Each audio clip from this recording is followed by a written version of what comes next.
you, I believe it's in this book, you talk a lot about commercial real estate, it's not just commercial real estate, just real estate property development, and the fact that taxes at the municipal levels and state levels were kind of helped that along. I think the term is an abatement, right? And well, how that and also with our monetary policy, we encouraged real estate, building real estate, and putting retail establishments in those buildings. I think that's in this book. Right. Well, what I talk about in that book is that retail is the end of the economic chain. The beginning of the economic chain is knowledge, then research and development, then infrastructure and manufacturing, and the end of it's retail. You don't create economic growth with retail. The only way retail grows is you either have more income or more people.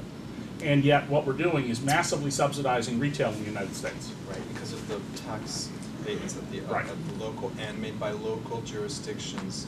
So back to the point about the innovation economy, that process of translating from the IP at MIT or somewhere else down the chain through the VC, through maybe the large multinational who's going to fund that too, to that actual on-the-ground innovation.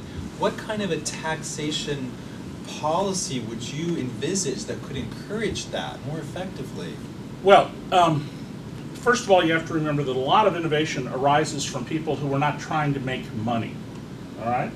One of the principal reasons that we have the best research university system in the world, the reason that Bill Gates was able to make his fortune, was that Andrew Carnegie decided to create a pension system for professors that he paid for out of his own pocket that eventually grew into Tiacraft. So brilliant men, and then it was almost all men at the time, could go into the academy and develop our intellectual knowledge. And then the taxpayers came along and they paid for research that produced algorithms. And the taxpayers came along again and they paid for research that developed gallium arsenic. Gallium arsenic, is that the right? The metal that's used in semiconductors. And they developed the idea of the database, Oracle, which began as a CIA-funded company so they could keep track of all the data that they had. And along comes Bill Gates, who invents this, creates this company that sells software that is now ubiquitous, all of which traces back to, I would argue, Andrew Carnegie, because his funding of the academy and libraries created demand, which created knowledge, which the taxpayers put money into, and lo and behold, along came this guy standing in the right place at a lucrative time who was able, through his smarts, to make a lot of money off it. What you want is a tax system that first and foremost follows what I call the Athenian principle. I wonder if you've ever thought about where did the idea of democracy come from? How did we get that innovation? Democracy. Well, democracy is a byproduct of tax policy. It's tax policy that gave us democracy. In ancient Athens, Plato said, 99% of the people were poor and 1% were fabulously, unbelievably fabulously rich. They literally, some of them had tons of gold. That's how wealthy they were. And everybody paid the same tax. This was a terrible burden on the people in ancient Athens.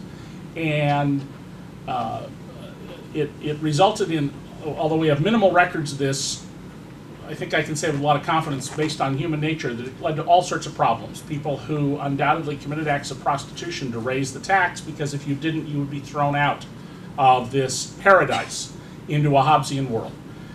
We know it led to embezzlements. We know it led to murders.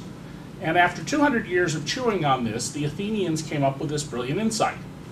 Your political power because you exist, and your economic power because of your good fortune, whether it was inherited or made through your effort, are separate spheres.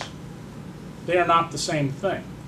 And when they came up with this idea, they then had a fantastic insight, because these people over here, the vast majority, all had to go serve in all the wars that the elite wanted, that got them the gold that made them so rich. And the insight they had was that you cannot be rich without Athens.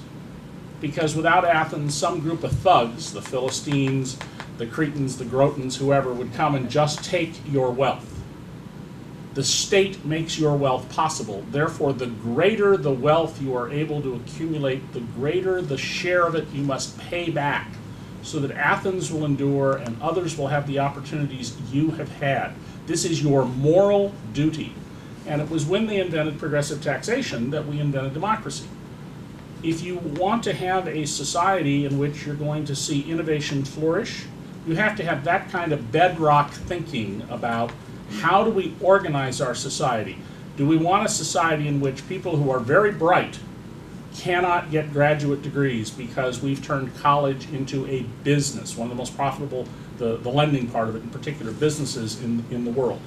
A society in which the number of males getting graduate degrees is declining in both absolute numbers and as a share of the population.